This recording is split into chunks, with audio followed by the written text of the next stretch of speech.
Bonjour à tous. Bonjour, Hello. bonjour. Hello. On est ravis de vous rencontrer. On va pas me lire, on va vous voir réagir dans le chat. Alors, ce qui me permet de vous présenter l'interface de Livestream. Donc, du coup, là, donc vous pouvez nous envoyer plein de petits bonjours, des bisous, ce que vous voulez. Des bisous. Des remarques. C'est des bisous, ça, on en veut bien. De loin, bien sûr. Alors, des questions aussi. Donc, si vous avez des questions précises, il vaut mieux les poser, enfin même des questions tout court, il vaut mieux les poser dans l'onglet questions. Et comme ça, tout le monde pourra réagir, voter. Et ce serait plus simple pour nous aussi d'y répondre en direct ou déjà en mode texte pendant l'événement. Donc, on répondra à certaines questions à la fin de l'événement. Ensuite, petit sondage. Donc là, c'est juste pour savoir comment vous allez. Déjà, comment vous allez, c'est important. Est-ce que vous avez déjà participé à l'émission? Et quelle est votre spécialité? Donc, je vais publier ce dernier sondage. Voilà. Et le dernier onglet, c'est vraiment... Oh, attention au bruit. Attention au bruit derrière. Donc, les participants. Donc là, vous pouvez voir qui est dans la salle, qui est énorme, n'est-ce pas? Voilà, donc voilà, donc on a fait les petites présentations. Alors voilà, donc Mathieu, pour ceux qui ne connaissent pas, c'est un petit live qu'on a imaginé avec Jérémy et l'équipe d'Adobe, donc Olivier et Stéphane ici, pour en fait présenter des invités qui pourraient vraiment nous inspirer sur leur manière de présenter leur travail, de parler de juste se vendre aussi, hein, évidemment, pour manger, c'est important. Mais on s'est dit aussi que c'est un peu rentré dans les coulisses, dans le bureau en petite souris, en fait, aller voir comment ils font. Parce qu'en fait, c'est un exercice qui est très compliqué et qu'on doit s'imposer à nous-mêmes quand on est créatif ou designer. Et on n'arrive jamais à trouver le temps. On n'arrive jamais à savoir vraiment quel est le bon projet, comment présenter. Donc, on a besoin de regarder comment font les autres. Et donc là, comme on est encore dans une bonne petite crise sanitaire qui va pas se finir d'ici la semaine prochaine. Oh, s'il vous plaît. Non, mais il ne faut pas croire le gouvernement. Eh bien, là, franchement, prenez ce temps-là continuez, hein, parce que vous avez l'habitude maintenant d'être chez vous.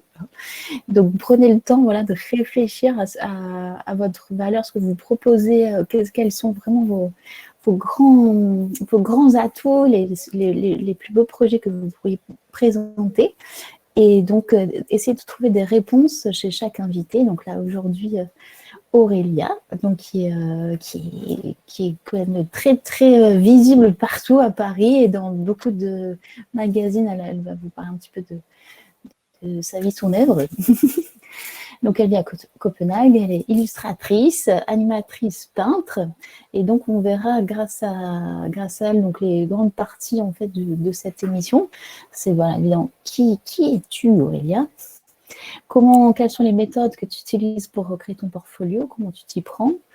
Tes inspirations? On écoutera Stéphane, je crois plutôt, qui nous parlera de Adobe Spark, mais juste sur la partie post. Donc, c'est un outil ultra chouette, ultra performant pour publier des posts sur les réseaux. Donc, vous verrez, c'est vraiment super. Et ensuite, on a une partie stratégie de com qui est ultra importante et je pense qu'il c'est un gros sujet que tout le monde attend. Et donc, on finira avec les questions, les conseils. Voilà. Donc, je laisse la main, le mic à Jérémy. All right. Ça marche. Merci, Pauline. Salut, Aurélia. Hyper content de discuter avec toi. At last. Voilà, live depuis Paris et Copenhague. Est-ce que pour bien commencer, est-ce que tu pourrais brièvement te présenter? Alors, je suis illustratrice, peintre et je fais aussi de l'animation. En ce moment, j'habite à Copenhague. Je suis née en France, à Saverne, en Alsace, en fait. Excellent, drôle. Donc, je suis un peu alsacienne. Non, mon père est français blanc et ma mère vient de Côte d'Ivoire, de Abidjan. Donc elle est noire, donc voilà, je suis métisse. Et j'ai toujours vécu en France, à part maintenant. Maintenant, j'habite à Copenhague. Je voyageais un peu aussi quand j'étais enfant en Afrique et à l'île de la Réunion aussi. Pendant 4 ans, j'ai vécu à l'île de la Réunion, de 8 ans jusqu'à 12 ans. Donc tout ça, toutes ces expériences, ma vie, ça influence mon travail, en fait. Voilà, je rêve d'un monde coloré, avec avec la culture, les cultures qui se mélangent et qui créent quelque chose de nouveau.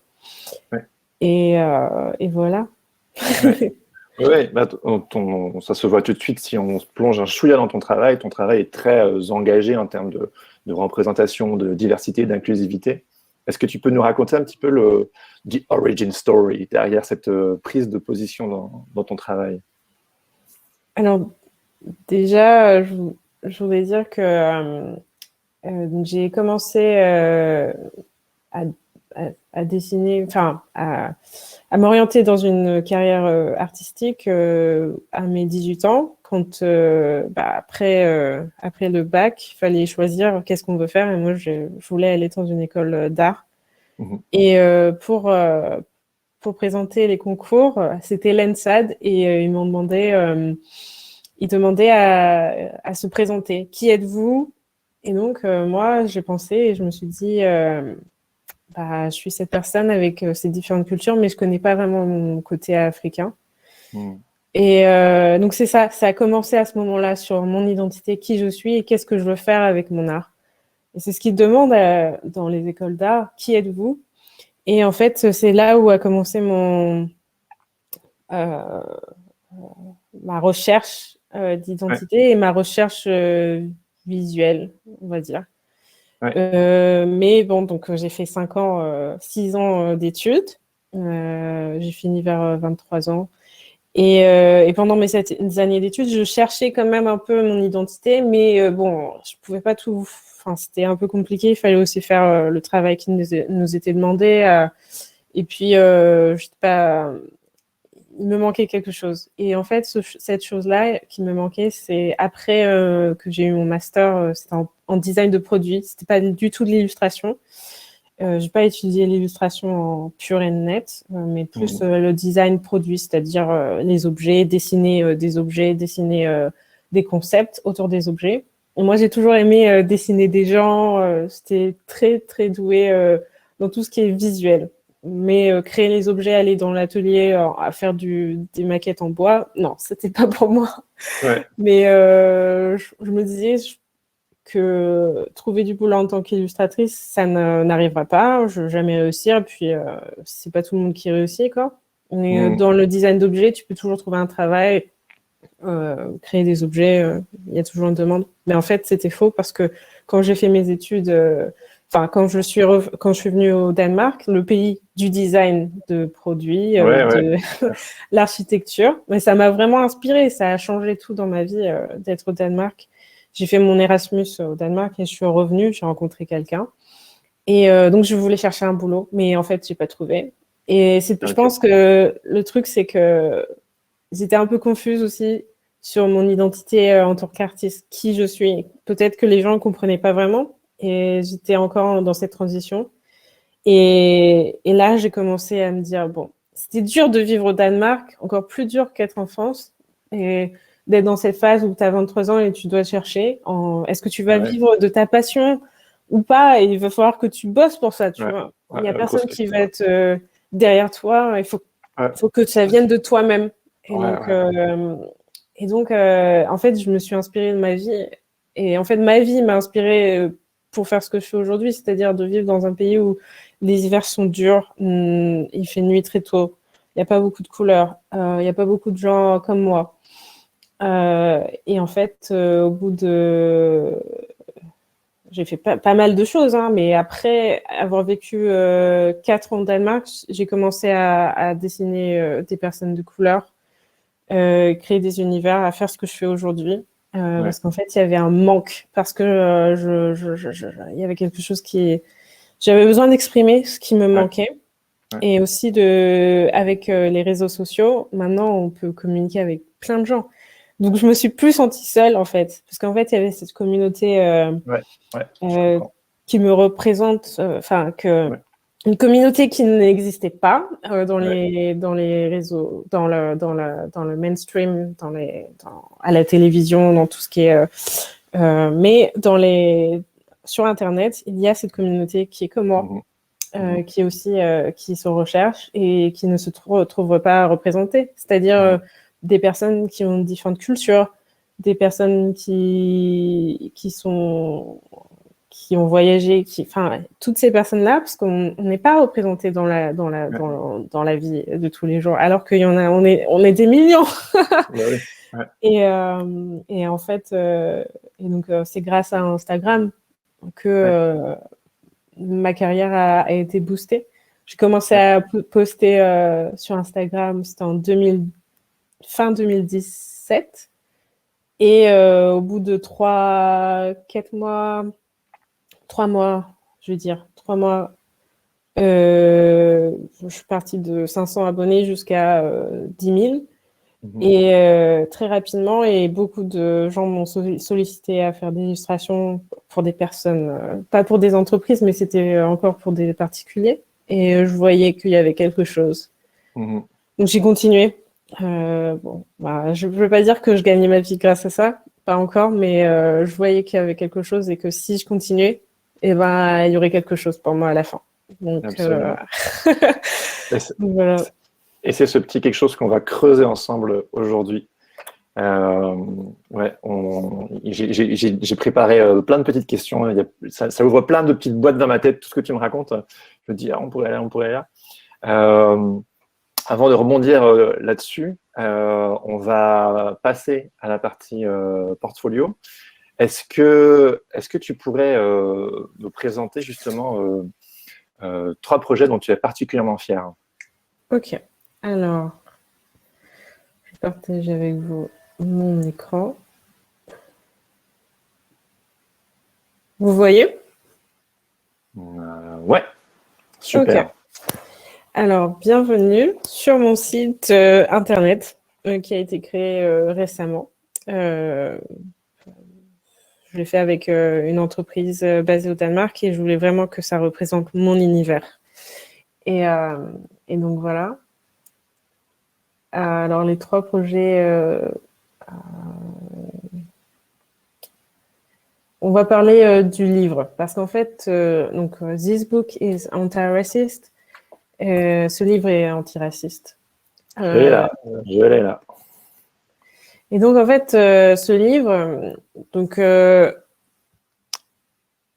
comment dire, beaucoup de gens ne comprennent pas comment on arrive à faire un livre. Donc, il y a plusieurs façons de faire partie d'un livre. Alors, une maison d'édition m'a contactée en 2018, à la fin de 2018, et ils ont, je pense, l'éditeur me suivait sur Instagram et voyait le potentiel. Et elle m'a demandé si je voulais faire partie de ce livre, This Book is Anti-Racist, et qu'ils avaient trouvé aussi un écrivain, une écrivaine qui s'appelle Tiffany Jewell. C'est son premier livre aussi. Elle a été contactée de la même façon que moi. En fait, la maison d'édition, parfois, on les contacte nous-mêmes avec une idée, mais eux aussi créent leur propre concept et ils essayent de trouver des gens. Et donc, Tiffany, c'est une prof aux États-Unis, maîtresse d'école, qui apprend l'antiracisme à ses étudiants depuis des années et elle publiait en ligne ce qu'elle faisait. Et l'éditeur a vu ça et s'est dit « Ah tiens, Aurélia et Tiffany, elles vont faire un livre, ça va être trop bien ». Donc c'est comme ça que c'est arrivé. Et moi au début, je me suis dit un livre, ouais, pourquoi pas. C'était pas... Pour moi, je me disais, jamais je voulais en faire un livre parce que je me disais, c'est pas pour moi, quoi. Mais ensuite, donc, la maison d'édition, ils ont des designers graphiques qui s'occupent de la mise en page. Il y a plein de gens qui sont vraiment qui travaillent autour du livre. C'est comme faire un film en fait. Nous, on est les protagonistes, on est les acteurs, on va dire. Ils nous ont castés. Et puis après, il y a aussi le marketing, les gens derrière. Donc voilà, il y a tout ça. Donc moi, je me suis occupée pendant 6 mois de ce livre. J'ai dessiné 130 pages. Ouais. Et puis l'écrivaine, moi je ne vais pas parler du tout, hein. On ne s'est pas du tout contacté.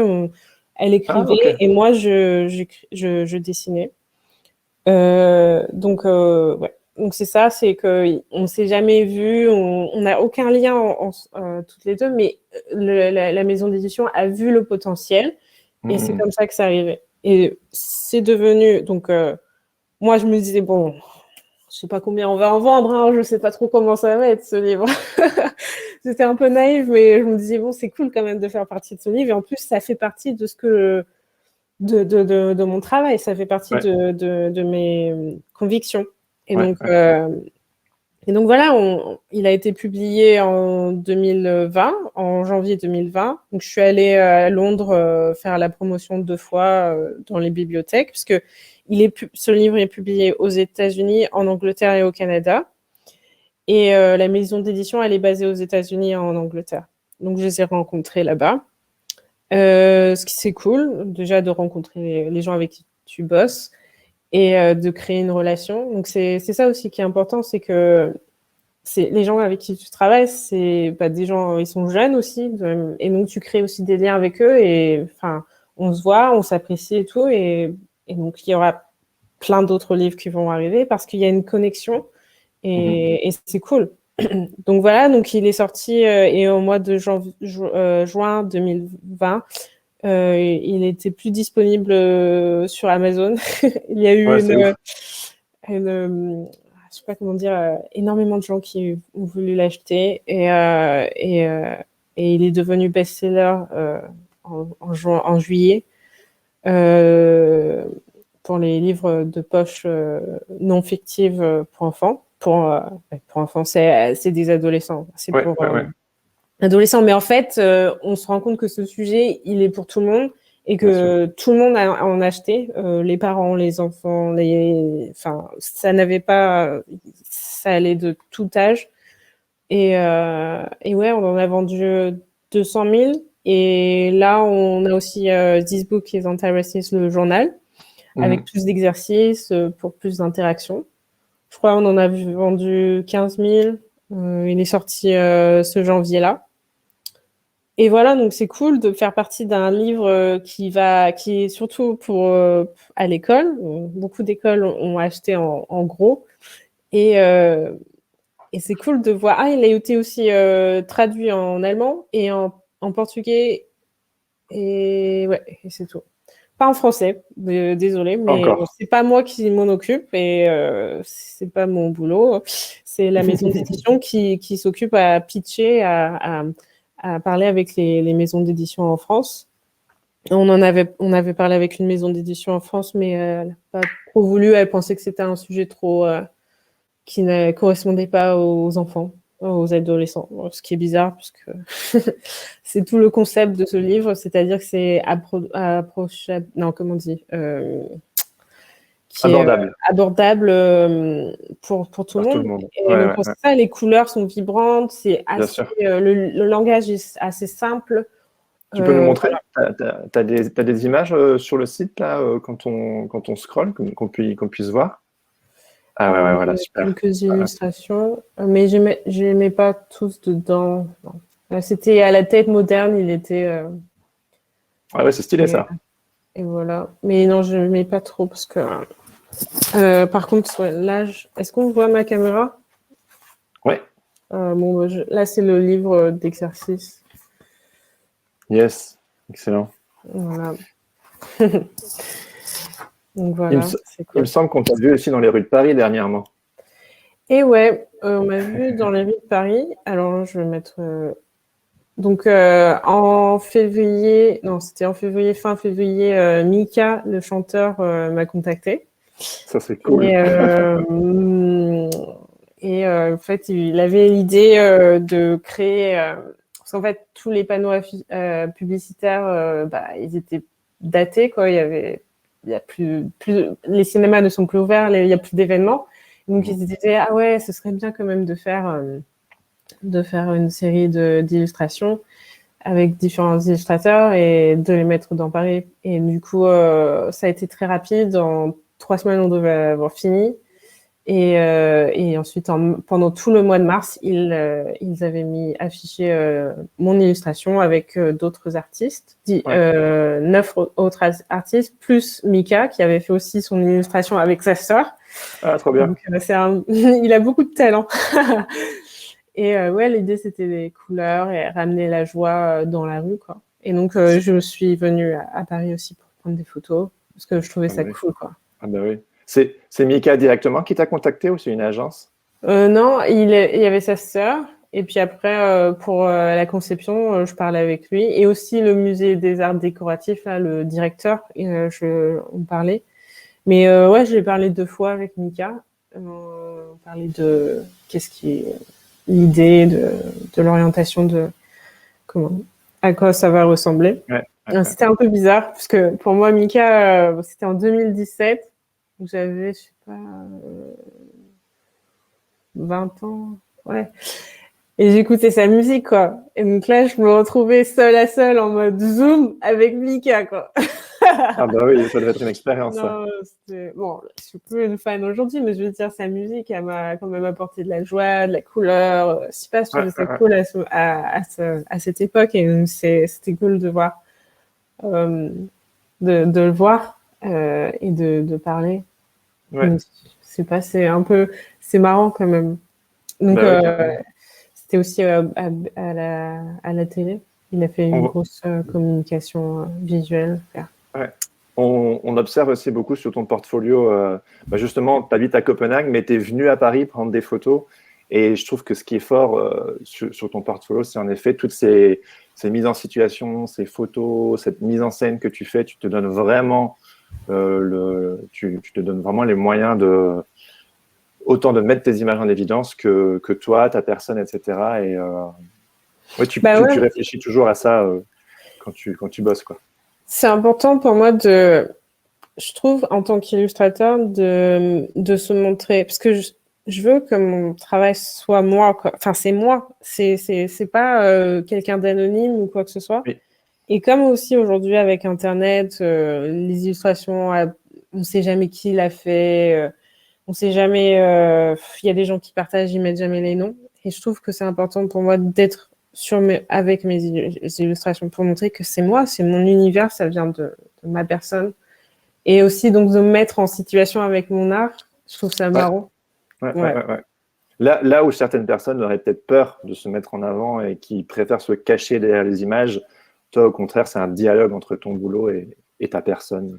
Je suis super inspirée par, je sais pas, quand je vois des photos de Picasso avec son art ou comment ça s'appelle Andy Warhol. Je trouve Andy Warhol, par exemple, pour moi, c'est un bon exemple parce qu'il a travaillé beaucoup avec... il y avait des expositions à Paris, justement, de son travail. C'était pas du tout de la sérigraphie, mais plutôt de la pub, de la vidéo. Et j'avais trop aimé cet autre côté de son travail qui était aussi de se mettre en avant dans son travail, de dire qu'il existe et qu'il fait ces choses-là. Je trouvais ça, je sais pas, ça m'avait vachement inspirée. Et il y avait aussi les photos de Basquiat avec son travail. Je trouvais ça cool, quoi. Ouais, carrément. Ouais. Et aussi, dans la question de la représentation, justement, on voit pas souvent des personnes comme moi, et je trouve ça cool de me mettre en avant pour ces questions-là. Carrément, ouais, totalement. Est-ce que tu pourrais encore nous montrer ce gros projet que tu as fait pour Apple? Yes. Alors, il n'est pas là.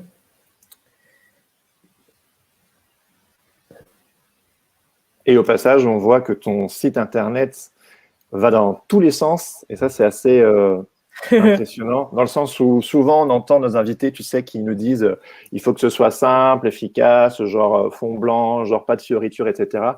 Toi, bah, le boulot du studio, il est incroyable. Il y a des animations, ça va dans tous les sens et tout. Et quand on plonge dans ton boulot, bah, je t'ôte peut-être les mots de la bouche, mais c'est représentatif de qui tu es, de ce que tu revendiques et tout. C'est plein de couleurs, c'est vivant, ça bouge. Je sais que tu aimes la danse, etc. Et c'est à ton image.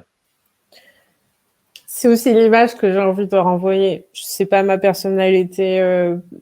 Je veux dire, en tant qu'artiste, aussi, on crée notre propre personnage. Et c'est aussi un espèce de fantasme, une projection plus de soi. C'est vrai que j'ai toujours été très timide, réservée. Et je trouve qu'avec mon travail, eh ben, je me suis beaucoup plus épanouie et j'ai appris aussi à laisser aller et ne pas m'occuper du regard des autres. Et donc, que c'est mon image professionnelle, c'est mon travail, c'est pas moi en tant que personne. Je suis beaucoup plus réservée et puis introvertie aussi. Et en fait, j'essaie avec mon travail d'être moins introvertie, de trouver cette force dans mon travail. Ouais, bien sûr. Et donc là, c'est la campagne avec Apple. Donc c'était l'année dernière, juste avant le Corona. C'était trop chiant parce que je devais justement aller à San Francisco pour cette campagne et rencontrer les gens avec qui j'avais bossé à Apple, l'Apple Park que je devais visiter. Et du coup, justement, en mars, pendant le mois international des femmes, donc c'était pour cette raison-là que j'avais fait cette campagne, et tout a fermé et la campagne, elle s'est pas trop vue puisque tous les magasins autour du monde étaient fermés. Donc cette campagne, elle était globale dans tous les Apple Store. Donc j'étais même à Londres, je l'avais vue, à Paris, elle était partout. Et je trouvais ça cool. Moi, limite, j'avais envie de voyager dans tous les pays qu'il avait, aller dans l'Apple Store, prendre la photo. Donc voilà. Et donc là, je sais pas si on avait fait une vidéo. Ouais. Ah mince, désolé. No worries. En tout cas, on voit un petit peu. Ouais. Bon, ça. Ouais. C'est toi qui les as animés aussi?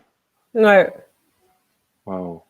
C'est une question récurrente, hein, mais je sais que les gens vont la poser. C'est Apple qui est venu te chercher? C'est ton agence? Non, c'est eux, ils m'ont trouvé. Alors, parce qu'en fait, justement, juste avant, c'était en 2020, en 2019, j'avais fait une présentation à l'Apple Store de Paris. Ah oui, bien sûr. Et j'avais tagué Today at Apple, et je pense que c'est comme ça qu'ils ont trouvé mon travail. Donc là, c'était à Paris. Et ils avaient vraiment aimé les photos, l'univers. Ils ont regardé mes photos, mon portfolio, et ils se sont dit, ah, ce serait cool d'avoir ça. Ouais. Elle est trop forte, cette photo, je trouve, de toi avec les vendeurs autour de toi. Là, ouais, ça c'était le début. Je me suis dit, mais ouais, pour moi, là, c'était la première fois que je faisais ça et tout le monde était là, bon, alors on va t'aider, t'inquiète, il n'y a pas de problème. Et donc là, c'était vraiment en mode show, quoi. On était dans le backstage, en haut. C'était un peu incroyable. Je me suis dit, mais pourquoi je suis là, quoi? Genre, qu'est-ce qu'il y a de spécial? Franchement, arrêtez de me prendre comme ça. C'était bizarre. Mais c'est cool d'avoir cette documentation. Moi, je sais que j'aurais pas cette conscience de systématiquement tout photographier mais c'est partout sur ton portfolio. On voit les backstage quasi tout le temps, quoi. Et c'est hyper intéressant. Ouais, j'avais demandé à une photographe de venir. Je l'avais payé pour venir pour prendre des photos parce que je me suis dit, mais attends, c'est la première fois que je fais ce truc. Ça se trouve, dans un an, on m'a oublié. Donc, il faut vraiment que je prenne ces photos, quoi. Je me suis dit, c'était important, quoi. Je trouvais ça impressionnant. Je veux dire, quand tu as autant galéré et que enfin, moi, ma famille, elle n'est pas du tout dans l'art du tout. J'ai pas grandi dans une famille artistique ou quoi que ce soit, et je savais même pas, je me suis jamais dit je vais devenir illustrateur. Donc pour moi, quand je vois tout ce que je fais aujourd'hui, c'est impressionnant. Je me dis, mais si tu m'avais dit il y a 5 ans, tu vas devenir illustrateur et tu vas bosser pour tous ces marques, je comprendrais pas parce que j'étais pas là du tout. Ouais, bien sûr. C'est un peu impressionnant, quoi. Ouais, totalement. Et je pense qu'il y a aussi eu, comme tu en parlais au début, l'influence des réseaux sociaux. Et je me demandais si tu pouvais aussi, on reviendra un petit peu plus tard sur comment toi tu utilises les réseaux sociaux et comment ça s'est passé pour toi. Est-ce que tu pourrais nous partager les quelques Instagram de personnes qui t'ont inspiré? Yes.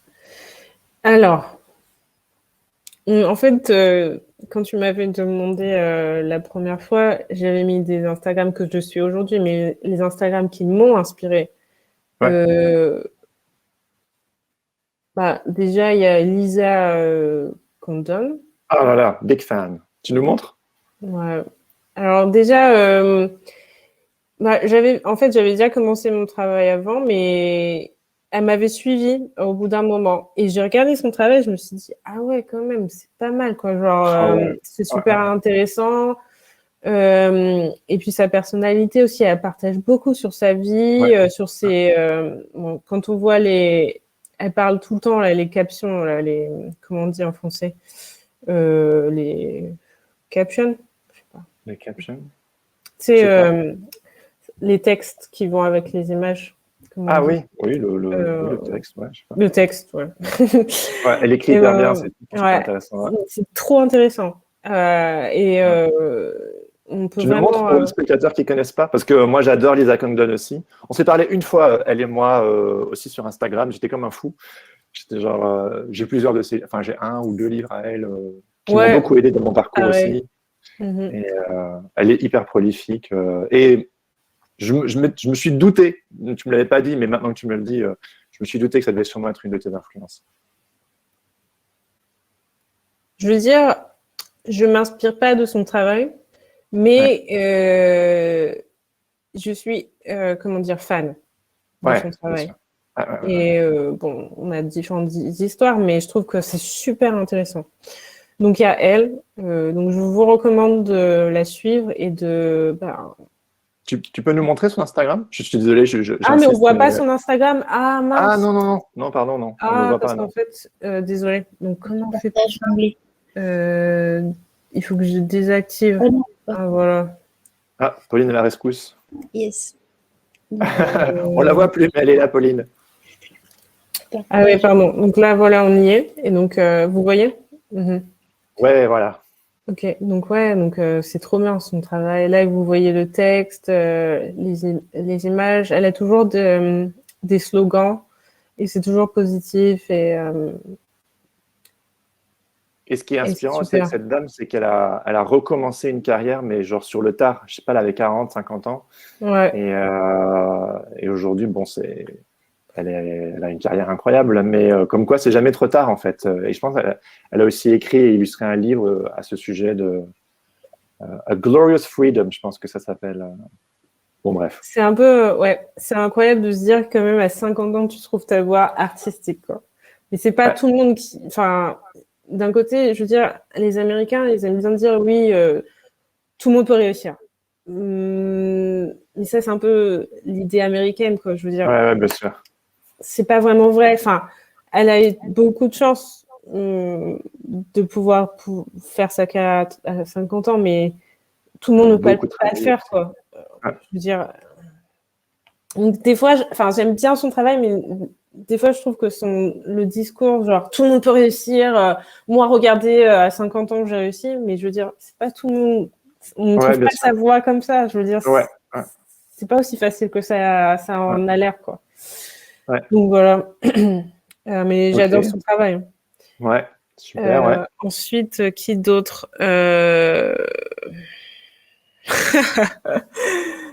Il y avait aussi Andrea Pepins. Ah oui. qui est d'ailleurs oui. avec elle, elles se connaissent. Ouais. Donc elle vient des États-Unis, mais maintenant elle habite en Suède. Et je trouvais, et du coup, en fait, grâce à elle, elle avait posté une photo une de mes illustrations sur Instagram. Et c'est comme ça qu'en fait, l'éditeur avec qui je bosse maintenant pour mon livre m'ont trouvé. Et en fait, merci, Everything is quoi. connected. Ouais. Parce que justement, elle travaille avec eux et elle fait ces livres-là, aussi Big Ideas for Young Thinkers. Et ces livres sont même traduits en français. On peut les trouver en France. Donc ça, c'est trop cool, quoi. Et voilà, donc j'aime bien son travail. Ouais, carrément. Après, je sais plus, on avait dit... Au cas où, il y a Berlin Michel, Blur, Ilmani et Zipeng Zhu. Ou autre chose, hein, mais... Ah oui, Berlin Mitchell. En ce moment, je regarde son travail. Je suis plus en mode inspirée. Genre, il y a tellement de détails que genre, je peux passer des heures à regarder. Et c'est un peu marrant, quoi. Sur les signes astrologiques.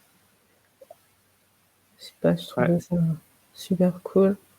C'est des gens qui utilisent Instagram comme des fous furieux et voilà, ils l'utilisent énormément et... Au niveau des couleurs, c'est juste... Au niveau des couleurs, ça, c'est en ce moment que je suis inspirée. Sinon, j'aime bien aussi Platon. Alors là, c'est d'autres choses. Platon, c'est un photographe. Et j'adore ses portraits photographes. Ses images. Yes. Elles sont très belles. Il y avait justement un documentaire sur lui sur Netflix, Abstract. Oui, C'est oui, comme bien ça que sûr. j'ai trouvé son travail. Et je trouvais, je sais pas, la façon dont il prend la photo des gens, les expressions des personnes. C'est du black and white, mais j'adore. Ouais, c'est hyper puissant. Et ouais, super puissant. Très, très beau au niveau des éclairages. Et donc, du coup, oui, la photo, justement, ça, c'est quelque chose qui m'inspire beaucoup. Ouais. Alors, je sais pas si... quel autre photographe? Bah, évidemment, la photographe française qui est un peu partout s'appelle... oh mince, je me rappelle plus de son nom.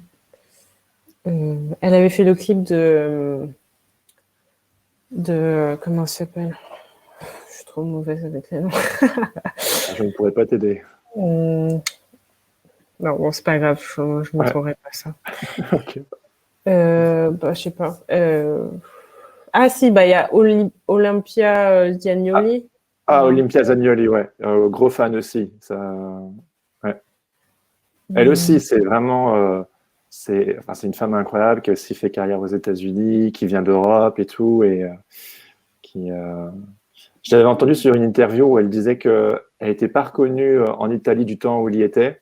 Et c'est une fois qu'elle est passée par la case États-Unis et qu'elle a commencé à bosser pour des revues et des marques et tout là-bas, qu'elle a été plus reconnue en Europe. Et c'est une histoire que j'entendais en tout cas à l'époque assez régulièrement. Je ne sais pas si toi, le fait peut-être que ton boulot a une portée internationale, est-ce que...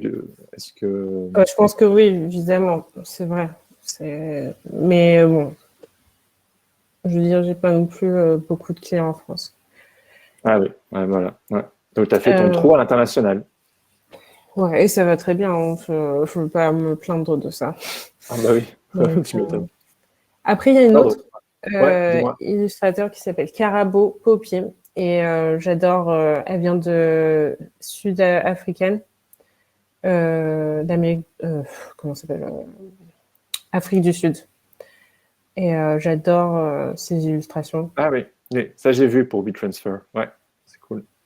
Et elle fait aussi des animaux, mais j'adore la typo. Ouais. Voilà. Je trouve ça grave cool.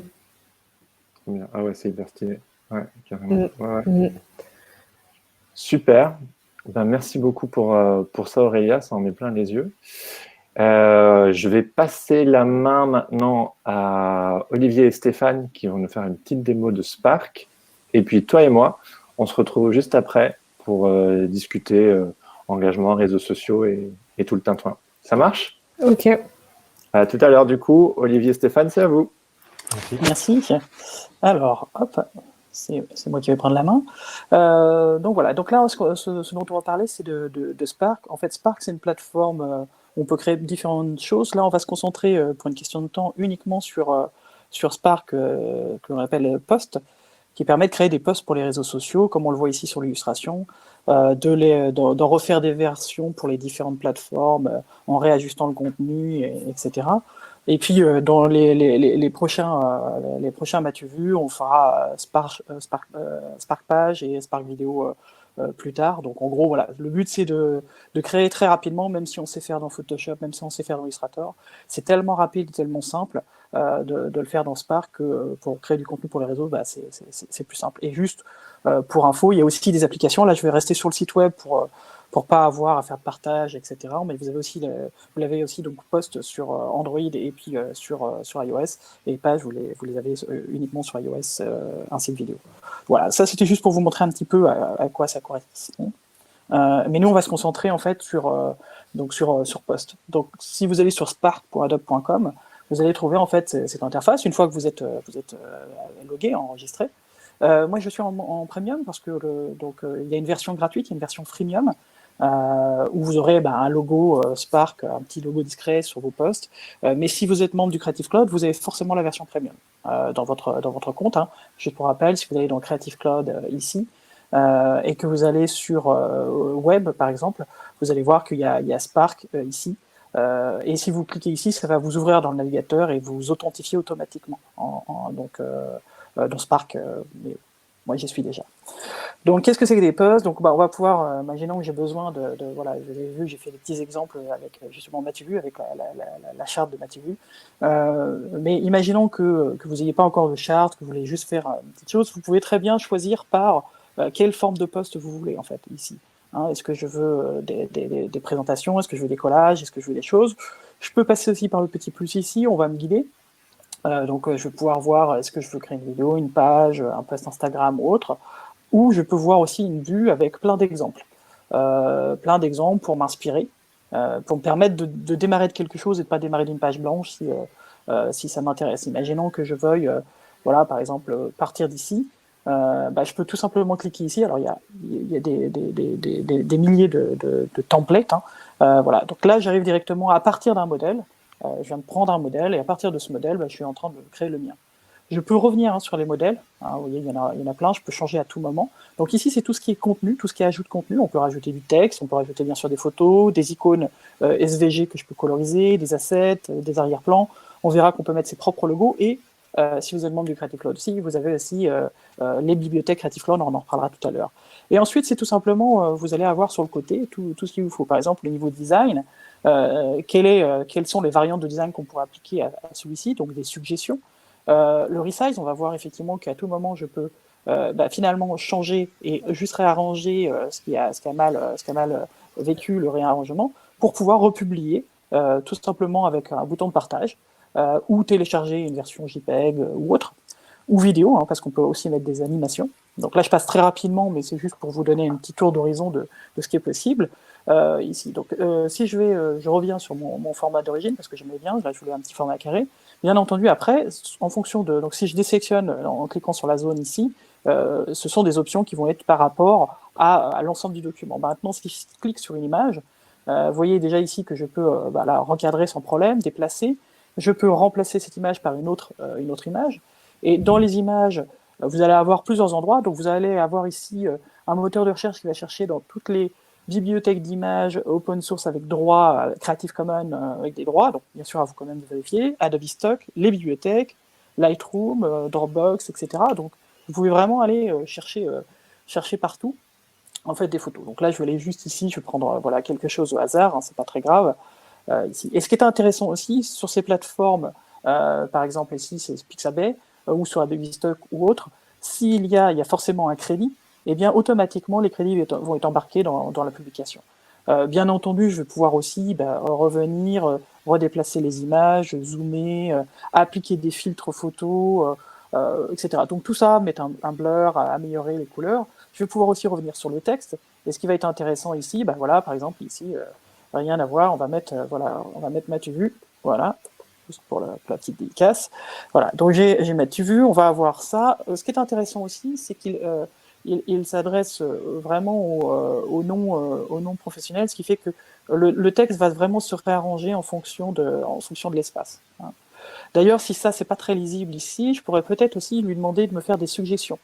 Par exemple, ici, vous voyez que même si je peux régler par moi-même les informations, je peux aussi lui demander de faire des suggestions, et il va me faire des suggestions d'arrangement de texte, en fait, de style, et je vais m'arrêter jusqu'à ce que, au moment où finalement ça m'intéresse. Donc on va pouvoir aussi gérer tout un tas de choses. Donc là on a le texte, on peut l'éditer bien entendu, on peut double-cliquer, on peut gérer aussi des couleurs. On voit qu'ici on a tout un tas de palettes qui vont permettre par exemple d'être appliquées non seulement à la typo au fond, mais peut-être aussi en filtre photo. Et je peux définir mes propres palettes ou je peux faire ce qu'on appelle du random, c'est-à-dire qu'en fonction des éléments, plus j'ai des éléments à coloriser, plus il va me permettre de passer en revue très rapidement à partir de cette gamme qui m'intéresse, tout un tas de variations de couleurs possibles, et puis je m'arrête, et puis si vraiment je veux revenir, je reviens sur un élément en particulier, et je peux encore revenir travailler très précisément ce qui m'intéresse. Là, c'est juste pour vous montrer un petit peu ce que c'est. Maintenant, ce texte, je pourrais très bien me dire, bah oui, mais j'aimerais aussi trouver un nouveau style, non pas sur les attributs de texte eux-mêmes, mais sur, par exemple, ici, si je viens sur la partie design, je peux lui demander d'aller chercher tout un tas de choses, des shapes pour aller derrière. Je vais avoir la possibilité de me proposer tout un tas de modèles, en fait, ici, pour pouvoir travailler. Donc ça, c'est plus pour vous montrer très rapidement ce qu'on va pouvoir faire ici. Comment l'interface fonctionne. Bien entendu, on peut dupliquer, bien entendu, on peut rajouter des éléments. Si je reviens maintenant sur mes projets, je vais vous montrer un projet que j'ai préparé à l'avance exprès, qui est celui-ci. Donc, bien entendu, je vous l'ai montré tout à l'heure, on peut changer le ratio sans aucun problème, et on peut dupliquer finalement ce ratio. Donc là, ce que je voulais faire, c'est avoir une image pour, vous savez, faire les posters, en fait, les vignettes sur YouTube. Donc, du coup, une image, en fait, un JPEG qu'on va mettre. Donc là, du coup, j'ai pris le modèle, j'ai pu intégrer, en fait, de la police de caractère. Au passage, ici, dans les polices de caractère, vous avez tout un tas de polices qui sont déjà fournies par défaut dans la plateforme. Et si vous êtes en version pro, vous pouvez aussi charger vos propres polices de caractère. Bien entendu, vous aurez un petit avertissement vous demandant si vous avez bien la licence, etc. Et vous pouvez aussi aller chercher dans vos polices qui sont synchronisées sur Adobe Font. Et donc là, par exemple, la police utilisée était la j'oublie la NEE Cabel. Et en fait, je suis allé directement la chercher. J'ai pris aussi un placement d'image, donc là j'ai mis juste quelque chose pour placement, et je peux tout simplement faire remplacer l'image. Pareil, je vais prendre n'importe quoi, c'est juste histoire d'eux. Et puis voilà, l'image elle est placée, je peux revenir dessus, j'ai mis l'élément. Et à partir de maintenant, je peux juste télécharger cette image ou encore une fois partager les éléments.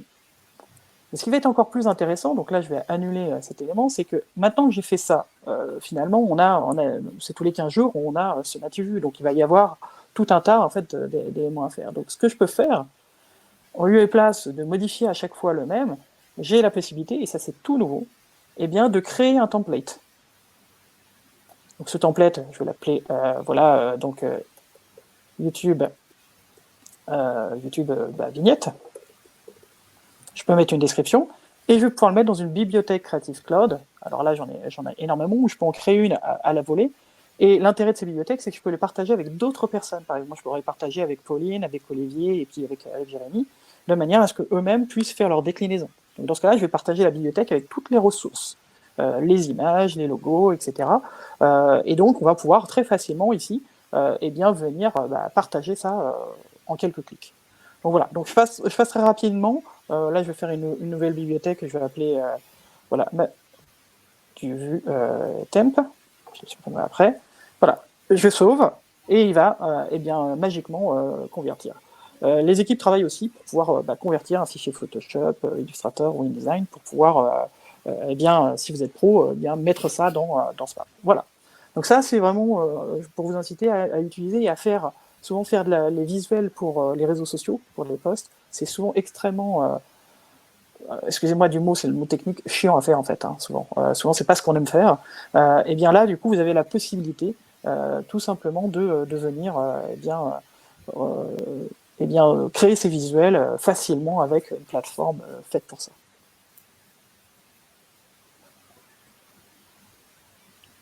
Alors, je te repasse la parole, hein, Jérémy. Merci Stéphane, ouais, c'était efficace.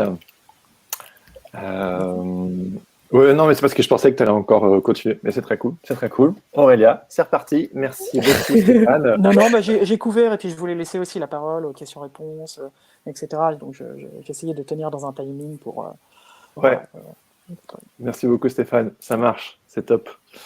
Alors, Aurélia, on est de retour. Et donc, maintenant, on va un petit peu plus approfondir ta stratégie de communication. Comme on dit, bon, c'est un grand terme, hein, mais c'est souvent le moment où les gens parlent de réseaux sociaux, etc. Mais moi, un truc qui me marque beaucoup dans ton boulot, et qu'on pourrait parler 1000 ans de comment utiliser les réseaux, quelle est la meilleure stratégie pour communiquer, etc. Mais c'est surtout que ton message, il est très clair. Et j'ai souligné quelques trucs, par exemple, Aurélia Durand is a French illustrator celebrating her Afro-descendants through proud and empowered colors. My work is playful, colorful and aims to show diversity. Vous noterez mon joli petit accent anglais. Et merci, 4 ans en Angleterre. Et bref, et en fait, ce message, voilà, tu le déclines partout, que ce soit dans ton travail, dans tes projets, sur les réseaux sociaux. Et donc, moi, ça me fait penser au fameux Start with Why de Simon Sinek, que tu connais peut-être. C'est voilà, ton message, il est clair, il est coup de poing, et c'est la meilleure des stratégies de communication. Qu'est-ce que tu en penses? C'est un peu comme une campagne. Ouais, grave, carrément, ouais. Ah, des fois, je pense à ça. Genre, c'est ma propre campagne. Et souvent, je dis a joyful protest. Ouais. Comment dire, protestation joyeuse, ouais. Une manifestation joyeuse. Dans l'idée que, au début, quand j'ai commencé, j'allais souvent à Copenhague, j'avais trouvé une communauté, c'était People of Color of Copenhagen, les gens de couleur de Copenhague. C'est un peu bizarre de le dire en français. Les gens non blancs, on va dire. À Copenhague, de différentes cultures. Évidemment, en Danemark, il y avait beaucoup d'Américains, d'Anglais, Allemands. Et j'allais souvent à ces événements et je me rendais compte, putain, il y avait beaucoup de choses que j'étais pas au courant et que je voyais pas.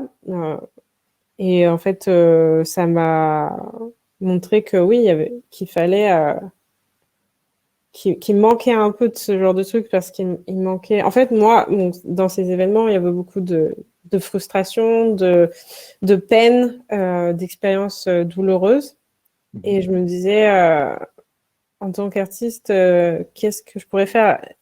J'ai pas envie d'être dans le discours où je dis ah mais ça va pas, dans le discours un peu black and white. Non, je voulais vraiment être dans la joie et je me suis dit que avoir un discours joyeux et positif et ouais, bien pour l'avenir, quoi.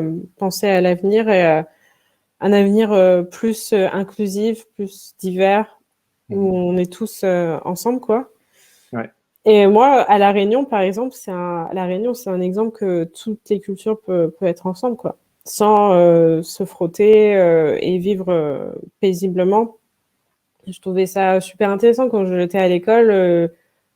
Pour la première fois, j'étais avec des gens qui venaient d'Asie, qui venaient d'un peu partout du monde, et ça m'a vraiment, je sais pas, ça m'a marqué. Et du coup, pour toujours, quand je suis revenue en France, c'était un peu gris, quoi. Il y avait beaucoup, c'était très communautaire, quoi, genre. Et moi, en fait, j'aime quand les gens partagent. Et j'adore rencontrer des gens qui ont une culture complètement différente de la mienne. Comme ça, j'apprends des nouvelles choses. Comme ça, je vois ma culture d'une autre manière. Comme ça, en fait, en France, on est très centré France, France, France. On parle que français. Mais en fait, parler plusieurs langues, ça ouvre aussi sur l'univers, sur nous, en tant qu'être humain. Ça nous ouvre sur d'autres horizons, sur d'autres façons de penser, qu'il n'y a pas qu'une seule façon de penser. Et donc, cette idée-là aussi moi, je veux représenter cette diversité. Mais c'est vrai que mes personnages, au début, on disait oui, mais que des personnages noirs. Mais le noir, c'était aussi une façon de créer un contraste visuellement, parce que ça marche très bien avec les couleurs vives, explosives. Et ça devenait une couleur, parce qu'on dit souvent le noir n'est pas une couleur, mais dans mon travail, le noir est une couleur et ça vibre, ça crée des contrastes, ça crée. Et c'est ça aussi l'idée dans mon travail, c'est créer des contrastes avec les couleurs, chercher des couleurs qui ne marchent pas ensemble, mais créer de l'harmonie ensemble. Donc voilà. Ouais. Et au-delà des couleurs, c'est. Je pense à cette petite phrase que tu avais citée, je pense, dans une interview, que la plupart des gens, quand ils voient ton travail, ils se disent voilà, c'est joli, ça leur apporte de la joie, et que bon, ça te plaît, et bien évidemment, ça fait toujours plaisir d'entendre ça, mais que toi, tu utilises tes couleurs pour communiquer ta vision du monde, hein, une protestation joyeuse, comme tu disais, il y a un côté protestation, il y a une vraie prise de position, mais c'est joyeux et ouais. Ouais, non, c'est vrai. Tout le monde dit oui, tout le monde s'arrête et dit ah mais c'est beau. Bon, c'est vrai, c'est beau, mais il faut aller un peu au-delà de ça et penser que les couleurs, c'est en fait quand on utilise des couleurs vives, les gens se disent ah c'est pour les enfants et tout. Mais non, faut arrêter. On a toujours cette idée, oui, quand on est adulte. Quand on est adulte, c'est blanc. On aime bien le blanc et le noir, ou les gris, ou les couleurs pastel, tu vois. Ouais, c'est ça. Mais je veux dire, dans plein de cultures, bah justement, non. Je sais pas, en Afrique, en Inde, dans les cultures Mexique, les couleurs, elles sont importantes elles représentent la vie, quoi. Et la vie, c'est quand tu vas dans la nature, tu vois la couleur. La couleur, elle est là. Et c'était marrant parce que j'ai regardé sur Netflix, il y a un nouveau documentaire, c'est avec Attenborough, David Attenborough, et il parlait des couleurs dans la nature. Et justement, il y a des animaux qui ont de la couleur pour pouvoir se protéger, ou ils ont de la couleur pour attirer. Donc, en fait, la couleur, elle est importante dans la vie.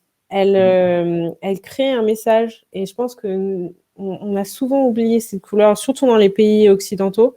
On met pas la couleur, c'est trop exubérant, ou c'est pour les gays, ou sinon c'est pour, tu vois, souvent les gens me disent, est-ce qu'on peut avoir un truc pour la gay pride? Mais premièrement, je ne suis pas gay et je ne sais pas ce que ça veut dire d'être gay, et je pense qu'il faut qu'ils contactent d'autres artistes qui le sont, parce qu'ils auront leur façon de voir le monde, et que ce sera beaucoup plus pertinent. Parce que moi, je ne sais pas, je n'ai pas cette expérience, je n'ai pas ce vécu.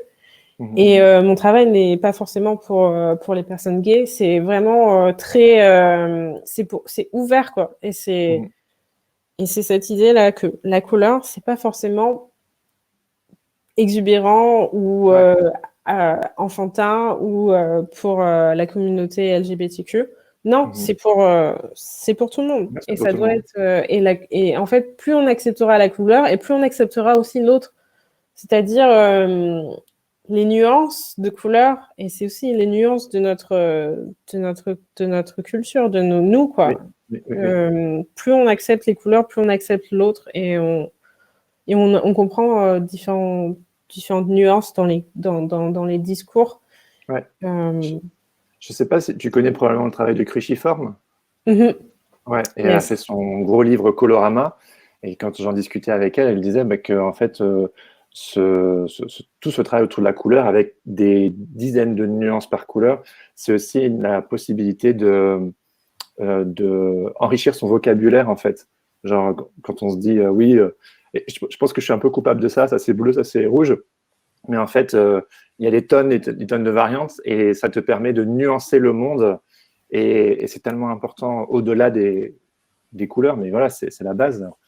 Et j'entends ça aussi dans ce que tu me dis, de nuancer, d'accueillir l'autre, de ne pas en avoir peur, de s'enrichir les uns les autres, et voilà le côté inclusif.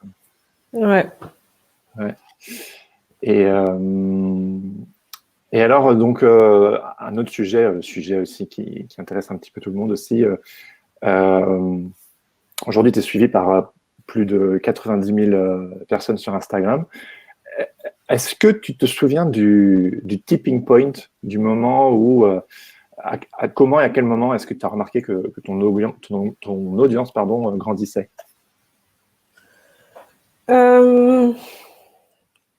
Plus, en fait, c'est un peu du bouche à bouche. Je pense que les blogs aussi ont pas mal parlé de mon travail. Et du coup, ça a attiré des nouvelles personnes. Et je pense que ouais, c'est ça, c'est que on pense que tout est sur Internet, mais non. J'ai fait partie aussi, j'ai été dans des événements à Londres, j'étais allée à New York, je suis allée en Suisse, au Danemark. Et donc, en fait, tout ça, ça a aussi, le fait que que je bouge et que je vais dans différents événements, ça aussi, ça permet de créer, d'apporter des gens, Ouais. qui vont me suivre, quoi. Et de créer une awareness, Ouais, ouais. Je suis comme toi, je suis très anglophone. Une prise de conscience. Non, Prise de conscience. Conscientiser, voilà. Ouais, prise de conscience sur mon travail. Et donc voilà, en fait, c'est les gens qui parlent de mon travail. Quand par exemple, je travaille avec, la dernière fois, j'ai travaillé avec Amazon. Ils ont fait aussi une interview avec moi qu'ils ont mis sur leur site internet. Donc, je veux dire, il y a aussi beaucoup de gens, les marques avec qui je bosse, qui parlent de mon travail. Ils font pas juste, c'est anonyme, on veut pas savoir, enfin, on veut pas dire qui a fait cet art. Donc ça aussi, ça aide à avoir de la visibilité. Mais pour moi, le plus important, c'est pas forcément la visibilité sur Instagram. C'est-à-dire, c'est les gens qui vont me proposer des jobs. Parce que, évidemment, à Instagram, en postant, ça donne pas de l'argent, quoi. On peut pas survivre par rapport à ça. Donc, c'est vrai qu'en tant qu'artiste, on se dit, mais comment tu fais pour pouvoir vivre? En fait, pour moi, le plus important, c'est que les gens dans les abonnés 90 000, il y a des abonnés qui vont me donner du travail. C'est ça le plus important, c'est que c'est des gens qui travaillent dans des entreprises ou qui ont des idées pour moi de faire des expositions, des trucs comme ça. C'est ça qui m'intéresse. Pas forcément des gens lambda. Moi, si je pouvais juste avoir des gens qui sont dans le business, avoir 100 bons abonnés, ça me va complètement. Ouais, je veux dire, tu vois, c'est pas... Mais bon, après, aussi, avoir 90 000 abonnés, ça permet aussi de faire des campagnes avec Adobe. Avec Adobe, j'ai travaillé pour le... Comment ça s'appelle on a fait pour Aero, l'iPad Illustrator, la nouvelle application pour iPad. J'ai fait ces campagnes et je trouve ça super cool. En plus, j'adore utiliser Aero, donc c'est réalité augmentée. Et je trouve ça super cool. Je fais ça plus pour mon plaisir. Bon, j'en fais pas souvent en ce moment, mais j'adore en faire. Parce que ça un peu allie mes connaissances en design de produits, c'est-à-dire le volume et l'illustration. Je trouve ça super intéressant. Et donc voilà, donc c'est apporter les gens Instagram, c'est pas forcément le nombre d'abonnés, mais la qualité. Et je pense qu'il y a beaucoup de qualité dans ces 90 000 abonnés. Et c'est grâce à ces blogs qui parlent de mon travail et mes clients qui parlent de mon travail à d'autres personnes. Mais maintenant aussi, je suis sur LinkedIn et sur LinkedIn, je n'ai que des personnes dans le milieu professionnel. Comme ça, je peux c'est comme si je disais, j'envoyais une newsletter à mes clients et dire ça c'est j'ai bossé sur ça et ça. Donc je trouve ça super cool. Mais je n'accepte pas les personnes qui ne bossent pas avec moi parce que je veux vraiment que ce soit très professionnel. Et sur Instagram, c'est tout le monde. Mais Mais je pense que une des raisons aussi pourquoi tu as une audience vraiment de qualité, comme tu dis, c'est que on en revient à ce message très clair. Tu sais, Simon Sinek qui dit People don't buy what you do, they buy why you do it. Et on voit et ton message, il est attirant aussi de par toutes ces marques aussi qui veulent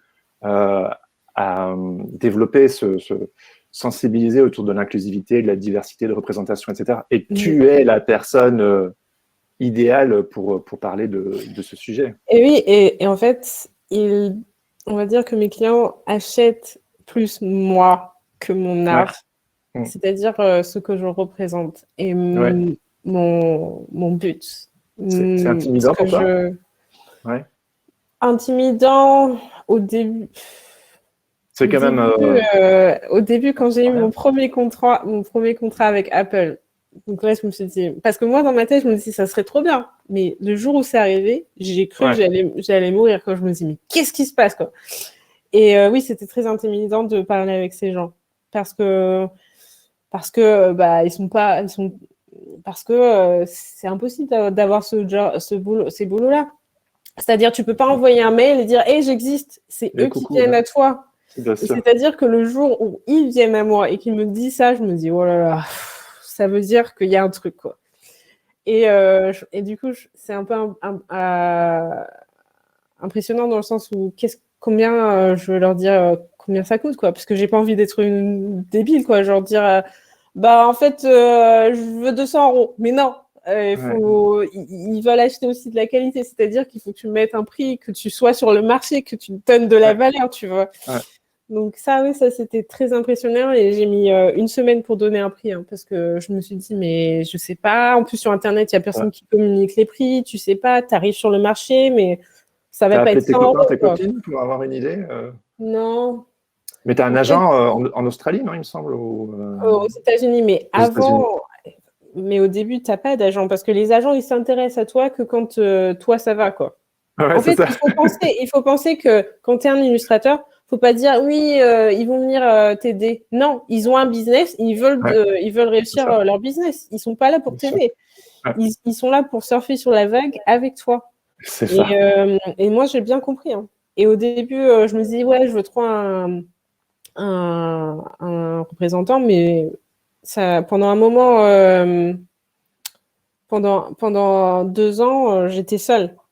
Et il n'y avait personne qui m'avait aidé. Donc, du coup, j'ai dû un peu tester. Ouais, te débrouiller, bien sûr. Au début, oui, tu fais des heures, mais tu apprends. Et ça, c'est bien. Pardon, je dois mettre mon chargeur, sinon mon ordinateur va... Ah, d'accord, ça marche. Alors, chers téléspectateurs, je vais vous faire une petite musique d'ascenseur pour patienter.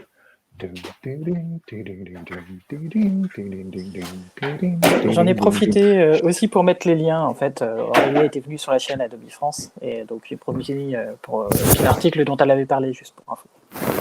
Merci Stéphane. D'autres petites news?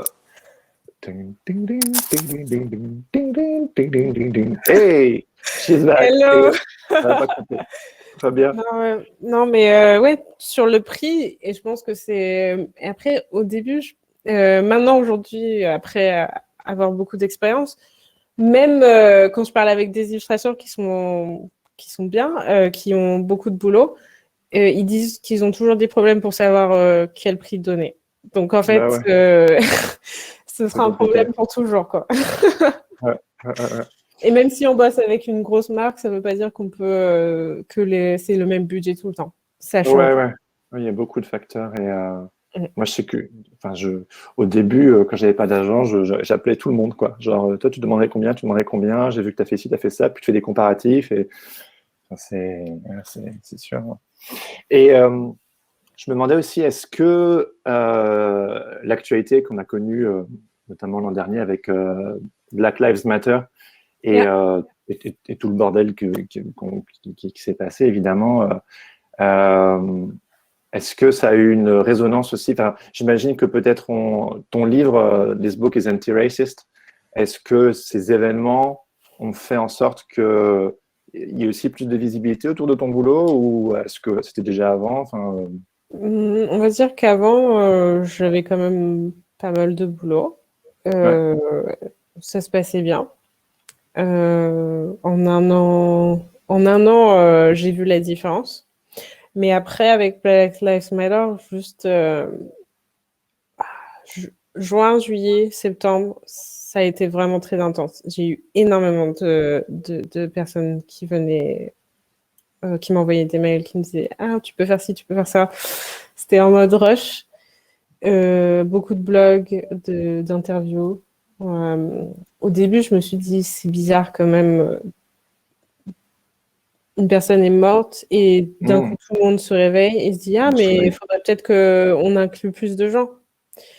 Donc, on va dire qu'il y a des marques, je sais, qui travaillaient déjà sur ce sujet avant même que Black Lives Matter est arrivé. Donc, Apple, Adobe, Facebook, toutes ces marques qui sont très internationales, qui se devaient déjà d'inclure les voix diverses. Et puis après, il y a d'autres marques qui ont commencé à se réveiller. Mais d'un côté, je me suis dit, je ne vais pas dire non à ce genre de boulot, parce que d'une, il faut quand même que ma carrière elle commence, enfin, faut que je trouve, enfin, c'est une possibilité pour moi d'avoir plus de boulot, mais aussi plus intéressant. Oui. Et du coup, je l'ai fait. J'ai bossé avec le New York Times, et on va dire que le New York Times, New Yorker, New Yorker, ils surfent un peu sur la vague, on va dire, parce que avant, ils n'avaient pas.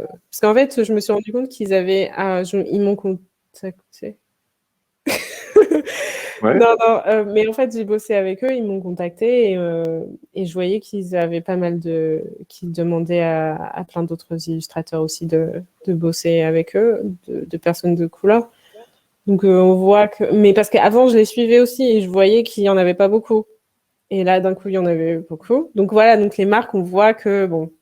Mais est-ce qu'on peut vraiment... Enfin, ils font le boulot, quoi. Mais c'est juste, sur le moment, on se dit, putain, il y a un rush, quoi. Genre, d'un coup, quoi, ça explose, quoi. Mais c'est le message que tu as toujours voulu amplifier, donc c'est... Ouais, c'est bien. C'est dommage, c'est hyper triste qu'il ait fallu un drame pour que, comme tu dis, les gens se exactement. réveillent. C'est horrible. C'est horrible. Ouais, c'est horrible.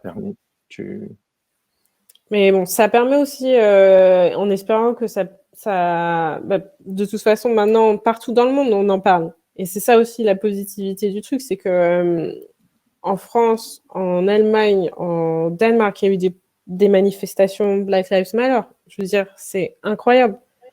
Et on en parle encore aujourd'hui. En Belgique, on se dit si on doit nommer des rues avec des personnes de couleur ou sinon on doit changer les statuts. Donc, il y a vraiment un discours maintenant qui est actif et qu'on veut parler de ce genre de choses.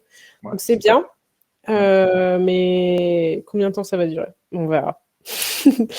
Tu seras là, tu lâcheras pas l'affaire. Non, ouais, voilà. On est plusieurs illustrateurs qui travaillent sur cette question mais c'est quand même beaucoup de pression aussi, parce que beaucoup de gens me disent bon, alors Black Lives Matter, mais j'ai envie de dire, mais laissez-moi vivre, je suis qui je suis, je suis pas la représentante de toutes les personnes noires, parce que moi j'ai ma propre histoire. Bien sûr. Donc c'est aussi de la pression. Ouais, l'équilibre il est ténu, je comprends. Et pour terminer un petit peu cette section, justement, pour rebondir sur ce que tu disais, vous êtes plusieurs à travailler sur ce sujet. Quel conseil tu donnerais à quelqu'un qui peut-être look after you, te regarde et aimerait, tu vois, qui a peut-être un arrière-plan multiculturel comme toi ou issu d'une minorité? Quel conseil tu donnerais à quelqu'un qui aimerait faire comme toi? La question à 1000 points. Déjà, se connaître soi-même et avoir beaucoup d'expérience. Je pense que moi, à la base, je ne voulais pas être illustrateur. C'était pas un rêve. Donc, je ne sais pas comment c'est d'avoir un rêve et de le construire. Et c'est compliqué, mais je veux dire que le plus important, c'est d'être soi-même dans son travail et que son travail reflète sa personnalité. Parce que c'est comme ça que ce sera unique et qu'il y aura quelque chose intéressant à regarder et à comprendre. Je pense que c'est ça aussi qu'on apprend dans les écoles d'art, c'est se comprendre soi et de mettre ça dans son art. Et ça, c'est compliqué parce que ça demande beaucoup du temps. Regarde, Lisa Condon, ça lui a mis jusqu'à ses 50 ans. Je veux dire, et parfois, il faut qu'il y ait un événement dans sa vie. L'art, je pense que c'est super personnel et la vie qu'on a de l'influence sur ce qu'on fait. Bien sûr. Visuellement. Donc, c'est sur soi-même, quoi. C'est un travail de soi. Se connaître, mais connaître ses limites et savoir qu'est-ce qu'on veut faire. Et c'est pas les autres qui vont donner la réponse. C'est pas tes parents, c'est pas ton petit copain, c'est pas tes amis. Et on fait de l'art pour soi-même. On n'est pas là pour impressionner qui que ce soit, mais on est là pour se comprendre soi. Andy Pizza de Creative Pep Talk, que je crois que tu connais aussi, il utilise souvent cette phrase creating to unfold your inner self. Donc en français, ça donnerait créer pour faire ressortir, pour découvrir ce qu'il y a à l'intérieur de nous. C'est comme si on déroulait un fil. Mais en fait, si on ne déroule pas le fil à qu'à créer et faire des choses, on ne peut pas savoir ce qu'il y a à l'intérieur. Et en fait, c'est au fur et à mesure du temps qu'on se découvre. Et c'est aussi des sujets que j'aime bien aborder sur Sens Créatif. Hein, mais voilà, je suis totalement là-dedans. C'est hyper pertinent. Top. Merci Aurélien. On va passer à la toute fin, l'avant-fin. Donc tes 3 conseils, tu l'as déjà dit d'ailleurs. Non, Pauline, ou je ne sais qui, on peut passer en arrière. Juste les 3 conseils d'Aurélia. Donc tu viens de le donner. Votre univers visuel est le reflet de votre personnalité. Donc ça, tu viens de le commenter. Alors oui, conseil numéro 2, soyez honnête dans votre création. Qu'est-ce que tu veux dire ? C'est-à-dire, ça doit venir de vous, quoi. N'essayez pas de recopier le style de machin. C'est vous, quoi. C'est une recherche de soi. Et c'est-à-dire, soyez honnête avec vous-même, quoi. Il faut que ça vienne de vous, quoi. Ça vient de votre propre main, de votre cerveau, quoi. Voilà. Ça doit être viscéral. Et le 3e,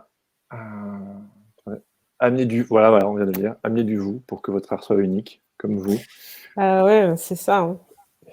Mais de toute façon, c'est un peu le message qui revient systématiquement. Hein. Je veux dire, faut croire qu'on a besoin de le répéter 30 000 fois pour qu'on l'enregistre. Mais au début, quand on commence aussi, on sait pas où commencer. Je veux dire, on se dit, mais j'ai envie de faire de l'illustration. Et du coup, on fait de l'illustration. Bon, ok, on fait de l'illustration, mais c'est ça aussi. C'est qu'en fait, on pense pas trop que l'illustration... Parce que quand on est artiste, on ne dit pas c'est du business. Mais c'est du business. Et c'est-à-dire qu'il faut vendre une idée. Et les gens vont acheter cette idée. Et c'est-à-dire que les gens qui réussissent dans l'illustration, c'est qu'ils ont des idées. Parce qu'il faut... tout ça. Enfin, je veux dire, il y a différents types de niveaux de réussite dans l'illustration. Ça dépend qu'est-ce que vous voulez faire. Si vous voulez faire de l'illustration, je sais pas moi, il y a différents types d'illustrations. Hein. Il y a de l'illustration pour les magazines ou pour des marques, c'est des budgets et en même temps des attentes différentes. C'est complètement différent. Donc bon, après moi, aujourd'hui, je vous donne mon opinion, mais c'est pas forcément vrai. Hein. C'est que mon expérience. Dans 10 ans, on se refait une interview et on reviendra sur voir un peu comment ça évolue. Même déjà dans 1 an, ce sera différent, je pense. C'est clair. Les choses changent tellement rapidement. C'est incroyable. Pardon. C'est clair. Top, merci beaucoup Aurélia. Et pour terminer, on passera aux questions du public. Alors, je vais juste regarder s'il y en a quelques-unes. Je regarde en live là. Oui, as-tu une routine créative pour avoir de l'inspiration et combien de temps passer pour le projet du livre? Donc c'est Ok, donc là j'ai appuyé sur je réponds à la question.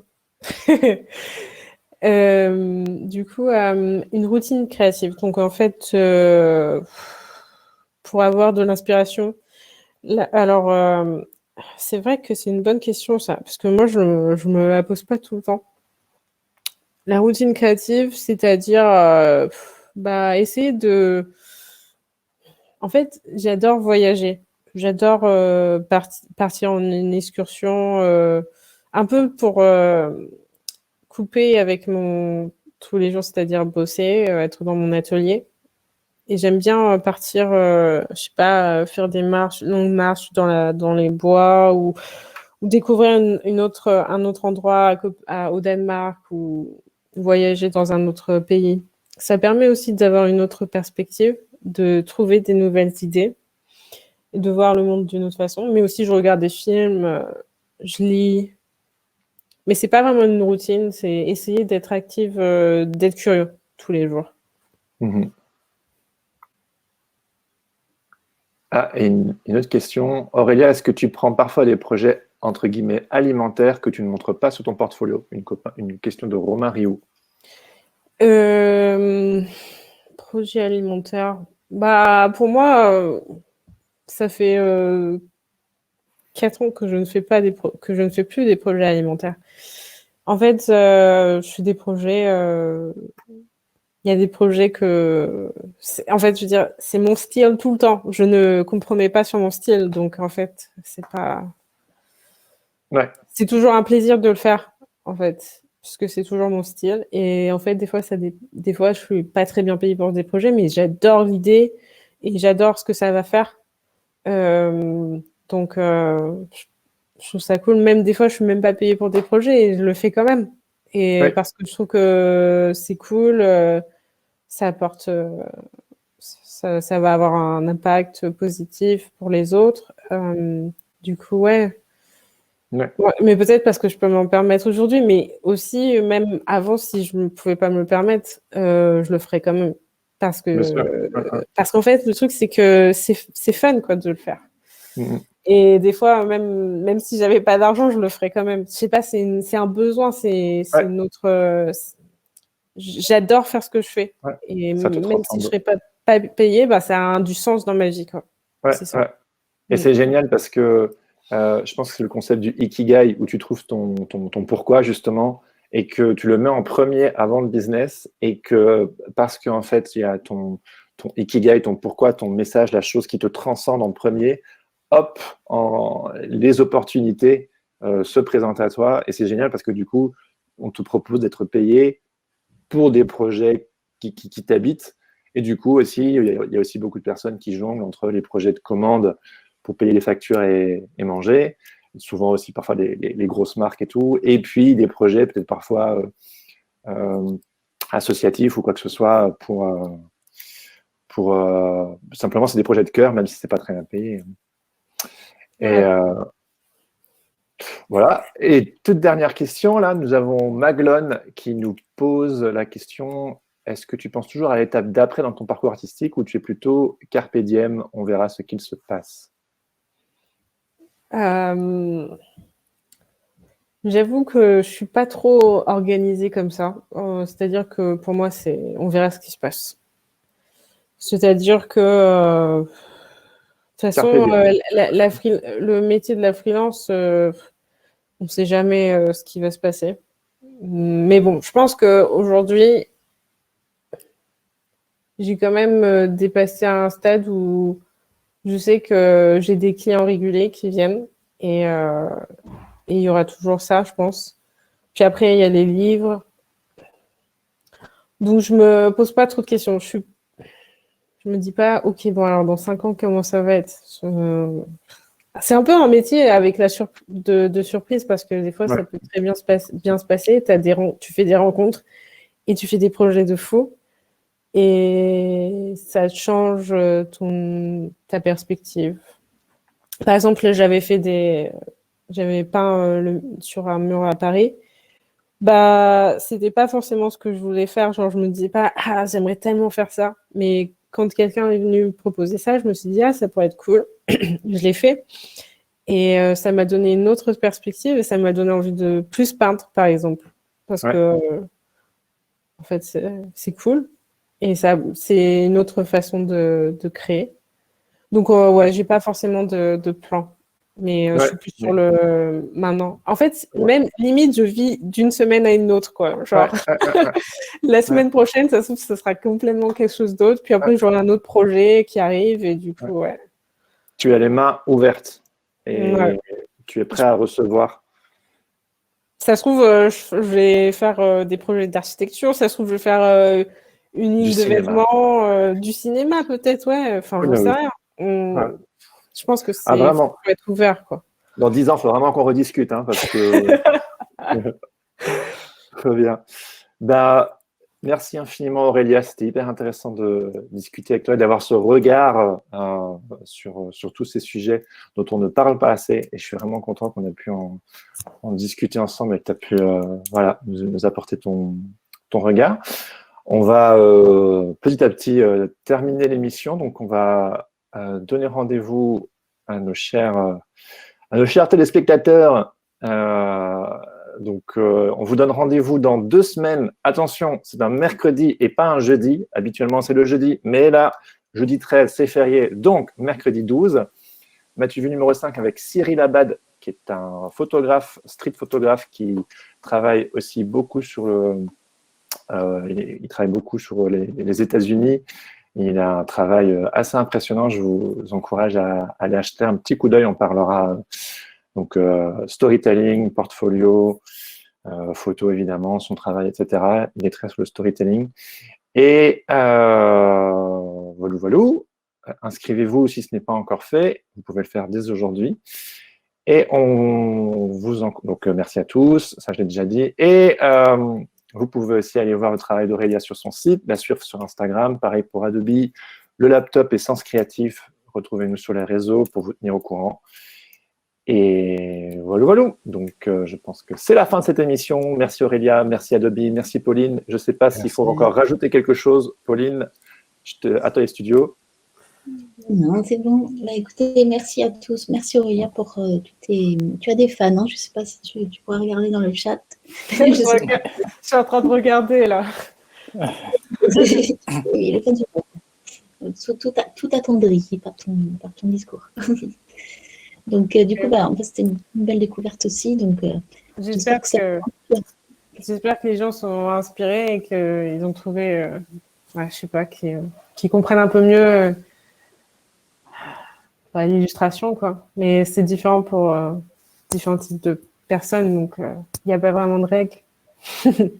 Ouais, un message clair. Je pense que si on devait un peu résumer, et quelque chose qui vient des tripes, c'est vraiment ce qui résume. Ouais, c'est quelque chose qui vient du cœur. Ouais, des tripes du cœur et qu'on se bouge les fesses pour faire ça créativement. Ça marche. Bon, merci à tous. Merci Aurélia, merci Adobe, merci Pauline. Merci. Et Olivier et Stéphane, parce que vous êtes aussi des personnes et vous n'êtes pas qu'une marque. Bon appétit à tous. Et puis, on vous donne rendez-vous dans 2 semaines, mercredi. Allez, ciao. Salut. Salut. Bonne journée. Bonne journée. Bonne journée.